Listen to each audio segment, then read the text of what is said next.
जी next हमारे पास numerical number 3.4 है। इसके अंदर जो गिवन डाटा दिया गया है वो आपके पास मैस ऑफ बुलेट है, यानी गोली का जो मैस है स्मॉल एम 5 ग्राम है। तो 5 ग्राम को आप किलोग्राम में कन्वर्ट करने के लिए डिवाइड कर देंगे 1000 से, तो 0.005 किलोग्राम आ जाएगा। आगे वेलोसिटी ऑफ बुलेट, यानी बुलेट की जो वेलोसिटी है वी, वो 300 मीटर पर सेकंड है। Mass of gun, capital M is equal to 10 kg। Velocity of gun, यानी गन की जो वेलोसिटी है कैपिटल वी, वो आपने फाइंड करनी है। उसका फार्मूला हमारे पास आ जाता है M capital V plus m small v is equal to 0।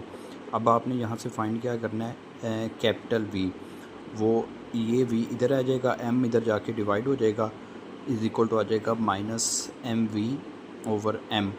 यहाँ से वैल्यू रिप्लेस करें, माइनस 0.005 मल्टीप्लाई 300 ओवर 10, तो इसका आंसर आ जाएगा जी आपके पास माइनस 0.15 मीटर पर सेकंड। इसके साथ जो नेगेटिव साइन है वो ये बताता है कि जब बुलेट बाहर निकली है तो गन को पीछे की तरफ झटका लगता है, इस वजह से ये नेगेटिव साइन आता है।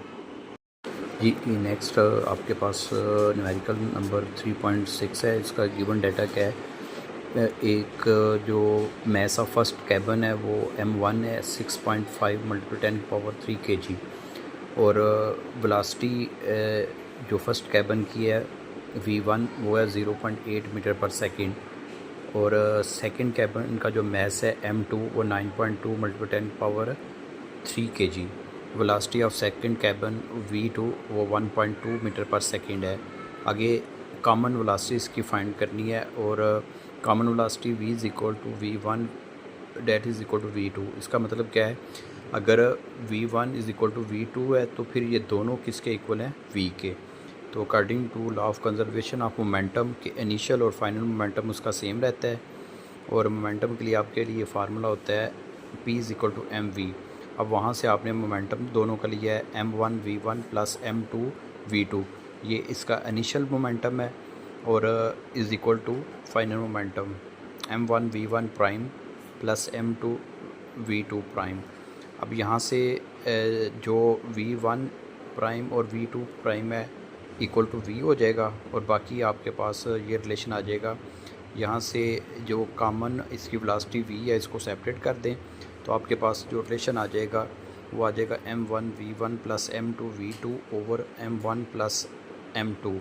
अब इसकी जो गिवन वैल्यू है वो पुट कर दें, m1 का 6.5 × 10³ मल्टीप्लाई 0.8 उसकी velocity, plus m2 9.2 multiply 10³ multiply 1.2 जो वेलोसिटी है।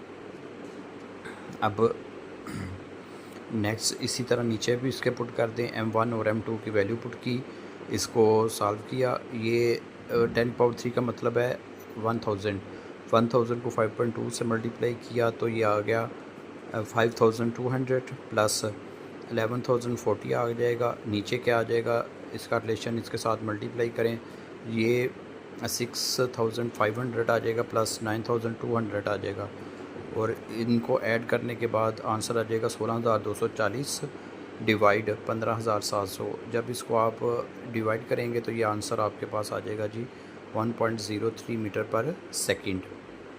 नेक्स्ट ये आपके पास न्यूमेरिकल नंबर 3.7 है। उसका गिवन डाटा है मैस ऑफ साइकिलिस्ट M1 वो है 55 किलोग्राम। मैस ऑफ बाईसाइकिल का मैस M2 है वो 5 किलोग्राम है, और उसकी जो फोर्स F है वो 90 न्यूटन है, और रिक्वायर्ड टाइम T1 आपके पास है 8 सेकंड, और टाइम ऑफ कांस्टेंट स्पीड, यानी जो उसकी कांस्टेंट स्पीड है उसके लिए जो टाइम है T2 8 सेकंड है।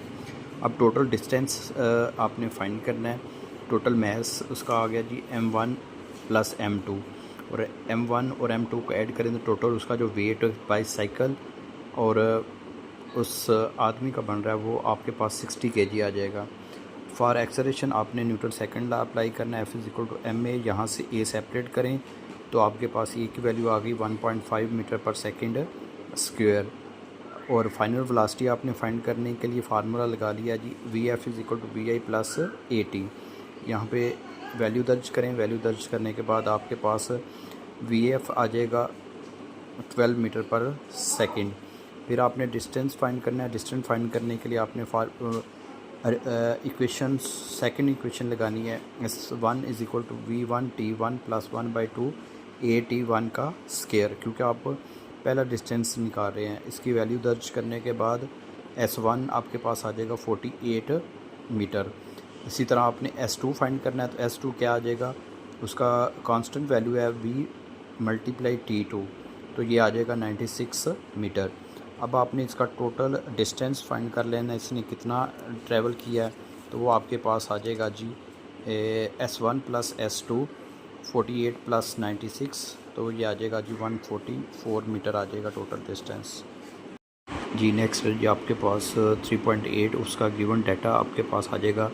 मैस ऑफ बॉल वो M is equal to 0.4 kilogram है। हाइट उसकी H1 1.8 मीटर है। रिबाउंड हाइट यानी वो दोबारा बाउंस बैक जब बॉल होगी तो उसकी जो हाइट है वो 0.8 मीटर है। इम्पल्स वैल्यू आपने फाइंड करना है और इम्पल्स ट्रैक्शन बतानी है।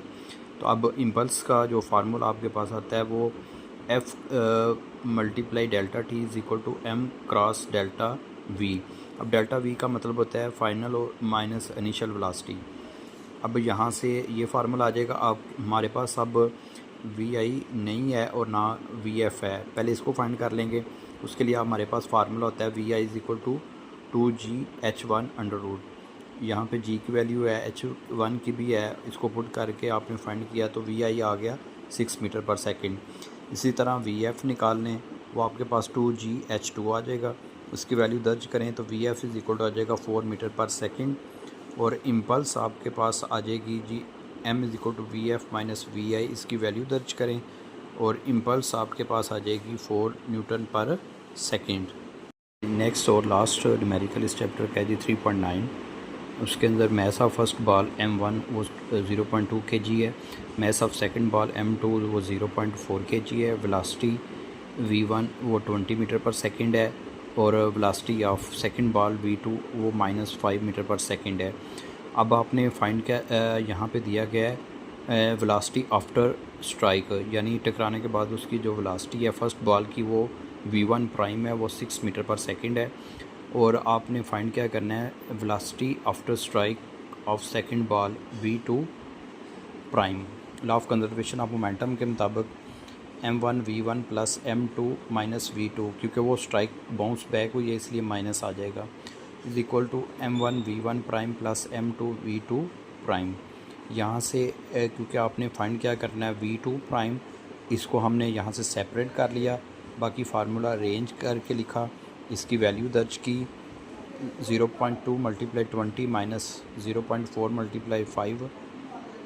ये सब सॉल्व करने के बाद आपके पास जो फाइनल आंसर आ जाएगा V2 प्राइम का वो 2 मीटर पर सेकंड आ जाएगा।